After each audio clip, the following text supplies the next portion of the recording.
दोस्तों, ये है ढाका, जो बांग्लादेश जैसे खूबसूरत और सांस्कृतिक धरोहरों से भरपूर देश की राजधानी है। ये शहर अपनी भाग दौड़ भरी जिंदगी, ऐतिहासिक इमारतों और विविध संस्कृति के लिए पूरी दुनिया में प्रसिद्ध है। ढाका न केवल बांग्लादेश का राजनीतिक हृदय है, बल्कि यह देश की आर्थिक और सांस्कृतिक गतिविधियों का भी मुख्य केंद्र माना जाता है। तो चलिए आज हम आपको इस शानदार शहर के आकर्षणों और यहाँ के प्रमुख स्थलों से रूबरू कराते हैं। तो ढाका की सबसे खास चीज यहाँ की ऐतिहासिक विरासत और विविधता से भरी लाइफस्टाइल है। ये शहर अपने ऊंची इमारतों, जीवंत बाजारों और आधुनिक विकास के लिए बहुत ही ज्यादा फेमस है तथा यहाँ का लाल बाग किला और ढाका मस्जिद जैसे स्थल यहाँ के प्रमुख आकर्षण हैं, जो हर साल हजारों पर्यटकों को आकर्षित करते हैं। आज के समय में देखा जाए तो ढाका का शहरी जीवन लगातार विकास की ओर बढ़ रहा है। यहाँ एक तरफ आपको बिजनेस हब और इंडस्ट्रियल जोन की झलक देखने को मिलेगी, तो वहीं दूसरी ओर आधुनिक मॉल्स और हरियाली से भरे पार्क भी नजर आते हैं। ये शहर इतिहास और आधुनिकता का एक बेहतरीन मिश्रण है। यहाँ का न्यू मार्केट और गुलशन जैसे इम्पोर्टेंट एरियाज शहर की रौनक को बढ़ाते हैं। इसके अलावा गुलशन को ढाका का सबसे बड़ा और प्रसिद्ध शॉपिंग हब माना जाता है, जहाँ पर आपको पूरे बांग्लादेश का सबसे डेवलप एरिया देखने को मिलेगा। यदि बांग्लादेश की सड़कों पर चलते हुए आपको ज्यादातर DHA 1 से जुड़ी नंबर प्लेट वाली गाड़ियां देखने को मिल जाए, तो समझ लीजिएगा कि आप बांग्लादेश के सबसे व्यवस्थित और शानदार शहर ढाका में प्रवेश कर चुके हैं।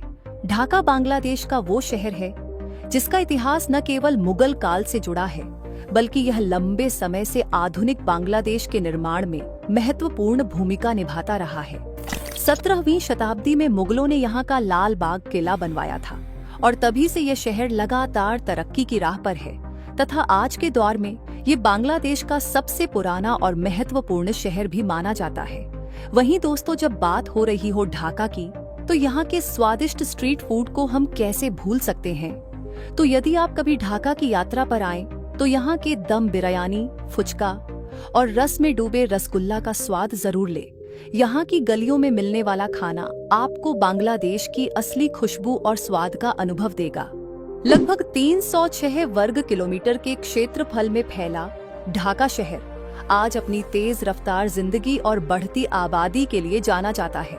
वहीं साल 2023 में हुई जनगणना के अनुसार यहाँ की कुल आबादी करीब 2 करोड़ से भी ज्यादा लोगों की थी।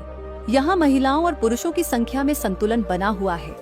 और हाँ दोस्तों, ढाका की महिलाएं न केवल अपने आत्मविश्वास और आधुनिक सोच के लिए जानी जाती हैं, बल्कि यह शहर महिला सुरक्षा के मामले में भी काफी बेहतर माना जाता है। और आइए दोस्तों, अब आखिर में जान लेते हैं ढाका के इंफ्रास्ट्रक्चर और यहाँ पर घूमने फिरने योग्य कुछ खास पर्यटन स्थलों के बारे में। तो ढाका में यातायात का मुख्य साधन सड़क, रेल और नदी मार्ग है। इसके अलावा यहाँ कोमोलापुर रेलवे स्टेशन देश के कई प्रमुख शहरों से अच्छी तरह जुड़ा हुआ है और यह बांग्लादेश रेलवे नेटवर्क का एक प्रमुख हिस्सा है। तथा लोकल ट्रांसपोर्ट को देखें तो ढाका में बस, कैब और रिक्शा सर्विस जैसी सुविधाएं उपलब्ध हैं। ये साधन रोजाना हजारों यात्रियों को शहर के अलग अलग कोनों से जोड़ते हैं और यात्रियों के लिए बेहद सुविधाजनक भी हैं। अगर ढाका में घूमने लायक आकर्षण स्थलों की बात करें तो हमारी लिस्ट में नंबर 1 पर है यहाँ का लाल बाग किला। यह ऐतिहासिक किला मुगल काल में बनाया गया था और इसकी वास्तुकला व इतिहास देखने लायक है।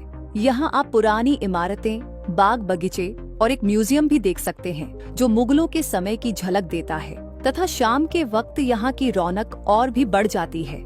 नंबर 2 पर है यहाँ का ढाका मस्जिद। ये एक प्रसिद्ध धार्मिक स्थल है जो अपने शांत वातावरण और सुंदर बनावट के लिए जाना जाता है। इसकी दीवारों पर की गई नक्काशी और ऐतिहासिक स्थापत्य कला इसे देखने वालों को आकर्षित करती है। ये जगह इतिहास प्रेमियों और शांत वातावरण की चाह रखने वालों के लिए परफेक्ट डेस्टिनेशन है। तो दोस्तों, ये था बांग्लादेश की राजधानी और सांस्कृतिक केंद्र ढाका। आपको ये शहर कैसा लगा, हमें कमेंट करके जरूर बताएं। धन्यवाद।